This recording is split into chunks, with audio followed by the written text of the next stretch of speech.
피는 절대 거짓말을 못하는데 건양그룹 사람들은 그 피마저도 서류처럼 갈아 끼우는데 익숙하더라고요. 주영채가 임신 가짜였어요. 유산도요라고 입으로 자백하던 순간부터 집안의 공기가 완전히 달라졌는데요. 그 고백은 단순히 며느리 하나를 쫓아내는 사건이 아니라 진태석이 평생 쌓아 올린 핏줄의 성 자체를 흔드는 첫 균열이었어요. 진세훈이 주영채를 소박하겠다고 차갑게 돌아서자 한혜라는 그 자리에서 며느리를 내치며 속이 시원한 듯 굴었지만요. 헤라의 눈빛은 시원함이 아니라 계산으로 번뜩였어요. 헤라는 주영채를 싫어했지만 주영채가 집에서 나가버리면 누군가가 그 빈자리를 채우게 된다는 걸 알고 있었거든요. 헤라는 늘 누군가를 밀어내는 방식으로 권력을 잡았는데 그 순간 헤라가 진짜로 밀어내고 싶은 사람은 며느리 주영채가 아니라 남편 진태석이었어요. 진태석은 겉으로는 우리 가족, 우리 건양그룹을 지키려고 남들이 못하는 짓도 했던 거다 같은 말을 내뱉고 있었는데요. 그 말은 스스로를 변명하는 것 같아 보여도 사실은 경고였어요. 내가 여기까지 오는데 손 더럽힌 게 한두 번이 아니다. 그러니 너희는 나를 건드리면 안 된다라는 폭력적인 경고요. 그런데도 헤라는 태석의 눈을 피하지 않았어요. 오히려 태석이 가장 믿는 무기, 핏줄을 정면으로 겨누는 말을 조용히 꺼냈더라고요. 여보, 세훈이 유전자 검사 누가 먼저 쥐느냐가 승부예요. 그 말에 진태석의 얼굴 근육이 아주 미세하게 굳어졌는데요. 진태석은 그때 알았어요. 한혜라가 이제는 아내가 아니라 경쟁자로 안위적으로 돌아섰다는 걸요. 진세훈은 더 불안했어요. 진세훈은 주영채의 거짓 임신 때문에 분노한 척했지만 사실 그 분노 밑바닥에는 내가 후계자로서 흔들릴지도 모른다는 공포가 깔려 있었거든요. 세훈은 늘 진태석에게 강하게 자라야 한다는 말로 길들여져 왔고 그 강함은 세훈의 마음을 단단하게 만든 게 아니라 의심을 습관으로 만들어버렸어요. 세훈은 자꾸만 자신의 혈액형 RH- 같은 말에 민감하게 반응했고 그 민감함을 주영채에게 들키지 않으려 더 냉정한 척했는데요. 냉정한 척하는 그 순간들이 오히려 세훈을 더 초라하게 만들었어요. 굳이 아실 필요 없습니다. 같은 말로 어른들을 밀어내는 세훈의 태도는 자존심처럼 보였지만요. 사실은 내가 뭔가를 알고 있다는 걸 들키기 싫다는 방어였어요. 차정원은 그 모든 움직임을 가장 멀리서 보면서도 가장 정확하게 읽고 있었는데요. 정원은 한혜라가 주도권을 잡으려는 걸 보고도 놀라지 않았어요. 정원은 친엄마 한혜라가 어떤 여자였는지 너무 잘 알고 있었거든요. 정원에게 혜라는 엄마가 아니라 나를 버렸던 여자이자 권력을 위해서라면 누구든 버릴 수 있는 사람이었어요. 정원은 주하늘에게 낮게 말했었죠. 혜라가 진짜로 원하는 건 태석을 지키는 게 아니야. 태석이 핏줄로 누르고 살아온 방식 자체를 빼앗고 싶어해. 주하늘은 그 말이 이해되면서도 섬뜩했어요. 하늘은 정원을 사랑했지만 정원의 복수는 때로 사랑보다 차가웠거든요. 하늘은 정원을 믿고 싶어 하면서도 정원이 증거를 위해 사람을 도구로 쓰는 순간이 올까봐 마음이 흔들리기도 했고요. 그때 구실장이 가져온 보고가 다시 불을 붙였어요. 조영란, 진세훈의 친모로 알려진 그 여자가 요양원에 있을 때 10년 동안 드나들던 남자 이야기요. 공난숙은 그 얘기를 듣고 웃어버릴 뻔했는데요. 공난숙의 웃음은 유쾌함이 아니라 판이 더 커졌다는 흥분이었어요. 공난숙은 주상철 죽음의 비밀을 쥐고 한혜라를 협박해왔고 주영채를 이용해 정원을 흔들어 왔는데요. 이제는 협박의 재료가 하나 더 생긴 거였어요. 공난숙은 구실장에게 더 캐보라고 시켰고 그 과정에서 공난숙의 탐욕이 다시 고개를 들었어요. 내 촉이 맞다면 일이 아주 재밌게 돌아가겠어. 공난숙은 자신이 위태로운 처지라는 것도 알면서 위험을 먹고 사는 사람처럼 움직였어요. 하지만 공난숙에게도 구멍이 있었어요. 공난숙이 유치장 들락날락한 이미지가 땅에 떨어진 상태였고 주영채까지 소박을 당해 집안에서 쫓겨날 위기에 몰리면서 공난숙은 살아남을 카드를 꺼내야 했는데요. 그 카드가 바로 동영상이었어요. 공난숙은 차정원 앞에서 버티고 진태석 앞에서 웃고 한혜라 앞에서 사과하는 척 해왔지만요. 결국 공난숙이 믿는 건 딱 하나였어요. 동영상은 세상에 없는 걸로 묻겠습니다. 대신 공난숙 회장 구속 막아주십시오. 공난숙은 공손하게 말했지만 그 말의 본질은 협박이었어요. 나를 살려라 아니면 너희도 같이 죽는다는요. 차정원은 그 협박을 듣고도 겁먹지 않았는데요. 정원이 겁먹지 않는 이유는 단순히 강해서가 아니라 이미 여러 번 버려져 본 사람이어서였어요. 정원은 어릴 때 친엄마 하네라에게 버림받았고 아버지 차기범은 살인 누명을 뒤집어 쓴 채 무너졌고 정원은 그 폐허 위에서 살아남는 법을 배웠거든요. 정원은 동영상을 없애는 조건이 곧 함정이라는 걸 알았어요. 동영상은 없애면 끝이 아니라 없애는 과정에서 누가 움직였는지가 더 큰 증거가 되기도 하니까요. 그러던 와중에 진태석 진세훈 유전자 검사 결과 사본이 도난당했다는 보고가 들어왔는데요. 그 소식은 모두를 동시에 흥분시키고 동시에 겁먹게 만들었어요. 진태석은 겉으로는 분노하며 아무짝에도 쓸모없는 놈 같은 말로 세훈을 깎아내리는 척했지만요. 진태석의 진짜 두려움은 다른 데 있었어요. 사본이 아니라 검사 자체가 흔들릴 가능성이었어요. 태석은 지금까지 무엇이든 덮어왔는데 이번엔 덮을 대상이 사건이 아니라 혈통이었거든요. 덮는 순간 오히려 더 의심을 키우는 영역이었어요. 한혜라는 그 틈을 놓치지 않았어요. 혜라는 윤비서를 불러 검사기관을 여러 갈래로 동시에 움직이게 하더라고요. 정식병원 루트, 사설기관, 해외 랩까지요. 겉으로는 확실한 결과를 얻자는 말로 포장했지만 혜라의 속마음은 다르다는 게 정원에게는 보였어요. 혜라는 결과를 얻는 게 목적이 아니라 결과를 주는 게 목적이었어요. 혜라가 원하는 건 진실이 아니라 통제였거든요. 그리고 바로 그 지점에서 차정원이 한 발 더 들어가요. 정원은 하늘과 함께 검사기관 주변을 파고들면서 단순한 뒷거래 냄새가 아니라 시스템의 이상한 흔적을 잡아내는데요. 검사기관의 담당자가 갑자기 바뀌어 있고 샘플 보관 번호가 2번 수정되어 있고 검사 의뢰서에 찍힌 결제 시간이 말이 안 맞는 걸 발견해요. 정원은 그걸 보면서 차갑게 말하더라고요.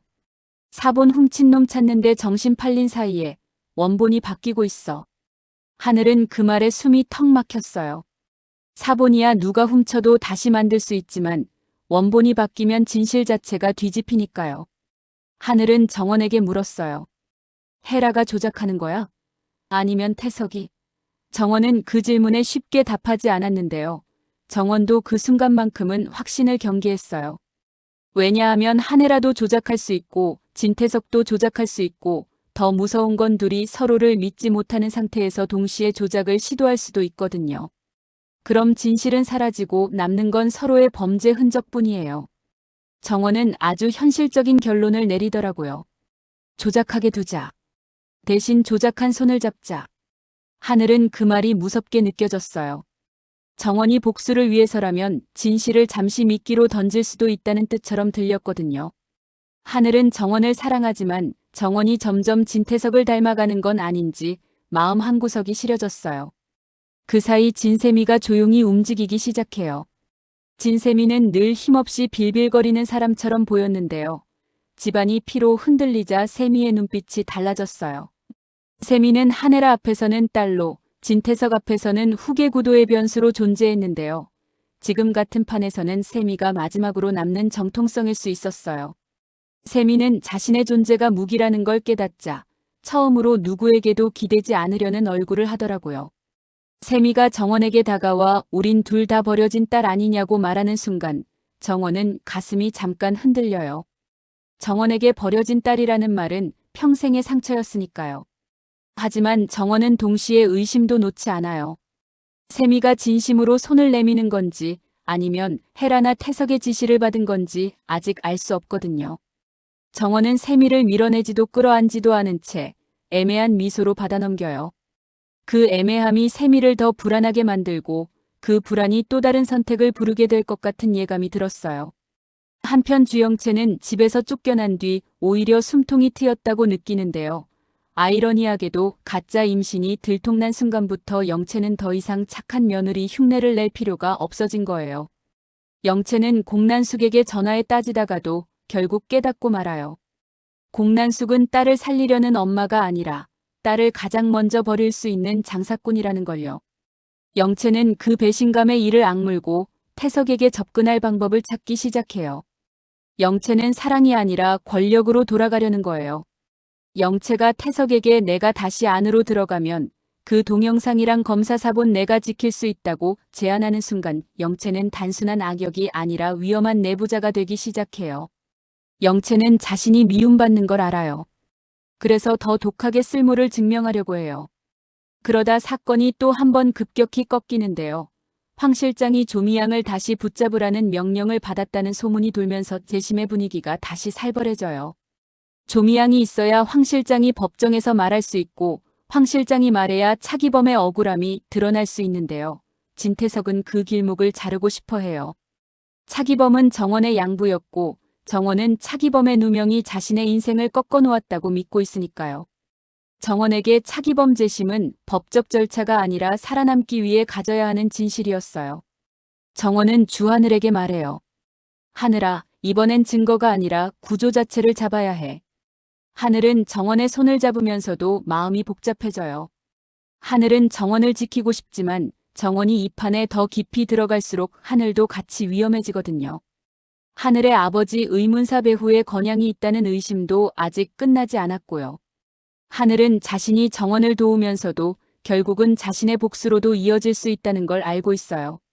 그 사실이 하늘을 더 단단하게 만들면서도 동시에 정원을 향한 사랑을 더 아프게 만들어요. 그리고 마침내 정원이 결정적인 정황을 하나 잡아요. 검사기관 내부의 로그, 결제선, 샘플 이동 기록이 단순 조작 수준이 아니라 처음부터 판이 짜여 있었다는 흔적을 보여주거든요. 누군가가 사본이 도난당할 걸 미리 알고 그 순간을 이용해 원본의 흐름을 바꿔놓으려는 듯한 흔적이 남아있어요. 정원은 그걸 보면서 한혜라를 떠올려요. 헤라는 늘 먼저 덫을 놓고 덫이 작동하는 순간엔 이미 다른 곳으로 이동하는 사람이었거든요. 하지만 정원은 동시에 진태석도 떠올려요. 태석은 덫을 놓는 것보다 목줄을 잡는 걸 좋아하는 사람이었고요. 정원은 속으로 중얼거려요. 둘이 동시에 움직이면 진실은 사라지고 범죄만 남는다. 그 범죄만 남게 만드는 사람이 진짜 승자다. 정원은 자신이 그런 계산을 하고 있다는 사실에 스스로도 잠깐 소름이 돋아요. 정원은 헤라를 증오했는데 그 순간만큼은 헤라의 방식이 자기 안에서 살아 움직이는 느낌이 들었거든요. 정원은 그게 싫어서 더 이를 악물어요. 나는 너처럼 되려고 복수하는 게 아니야 라고 자기 자신에게 말하듯이요. 이야기의 끝자락에서 진태석은 갑자기 병원 루트를 바꾸라는 지시를 내리고 한혜라는 같은 날 같은 시각에 다른 기관으로 샘플을 보내라고 지시해요. 진세훈은 그 사실을 눈치채고도 아무 말 못하고 진세미는 처음으로 나도 알아야겠어요 라고 목소리를 높이는데요. 그 작은 목소리가 이상하게도 집안을 흔들어요. 주영채는 밖에서 그 흐름을 듣고 웃어요. 드디어 다들 미쳐간 애 같은 웃음이요. 공난숙은 동영상을 품에 안고 이번엔 내가 산다고 중얼거리고 황 실장은 조미양의 위치를 다시 확인하러 움직여요. 윤비서는 한혜라의 지시를 따르면서도 손이 떨려요. 윤비서는 헤라가 선을 넘고 있다는 걸 느끼는데요. 그렇다고 멈출 수도 없어요. 멈추는 순간 가장 먼저 버려질 사람은 윤비서 자신이니까요. 마지막으로 차정원이 주하늘에게 아주 조용히 말해요. 하늘아, 검사 결과가 나오면 끝나는 줄 알지? 아니야. 그때부터 시작이야. 누가 결과를 만들었는지, 누가 진실을 바꿨는지 그 손을 잡는 사람이 건양그룹을 갖게 돼. 하늘은 정원의 눈을 보면서 대답을 못해요. 사랑하는 사람이 너무 멀리 가는 것 같아서요. 그런데도 하늘은 결국 고개를 끄덕여요. 하늘도 이제 알거든요. 이 판에서 물러나면 정원도 자신도 다 잃는다는 걸요. 그리고 바로 그 순간 정원이 확보해둔 로그 파일 안에서 샘플 교체 승인의 최종 결제자가 뜨는데요. 그 이름이 믿기 힘들게도 황 실장이 아니라 안진아로 찍혀 있어요. 영채의 신복 스파이 안진아가 왜 유전자 검사 시스템의 결제선에 올라가 있는지, 그게 가능하기나 한 건지 정원은 숨이 잠깐 멎어요. 정원은 직감해요. 사본 도난은 시작에 불과했고 원본을 바꾸려는 진짜 손은 태석이나 헤라가 아니라 그 둘의 틈을 타고 들어온 제3자일 수도 있다는 걸요. 정원은 그제서야 깨닫는데요. 이 집안에서 가장 무서운 건 나쁜 사람이 아니라 보이지 않는 사람이라는 걸요. 다음 순간 정원은 안진아의 이름을 입에 올리면서 아주 낮게 웃어요. 좋아. 이제 누가 뒤에서 수작질했는지 제대로 잡아보자.